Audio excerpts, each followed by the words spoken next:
Kayo po ba first time ninyo na makatungtong sa airport? Opo. Sa aeroplano po? First time po. Pupunta tayo ng Batanes!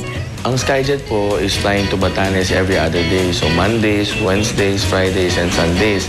So umagang-umaga po ang flight niya. 1 hour lang po ang flight namin papuntang Batanes. It's an 80-seater jet. Malaking airplane po ito. We're actually the biggest and the fastest in every destinations that we fly.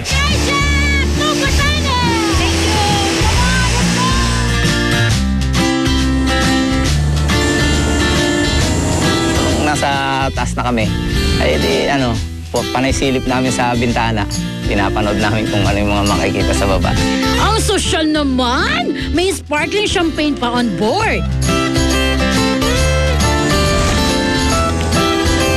Ngayon, hindi lang bangka o bus o panlupa o pantubig.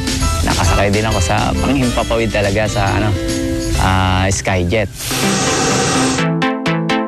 Yes, ito na, nakarating na tayo sa Batanes. Bago namin umpisahan ang Batanes exploration namin in Nieves, tayo pupunta. Bakit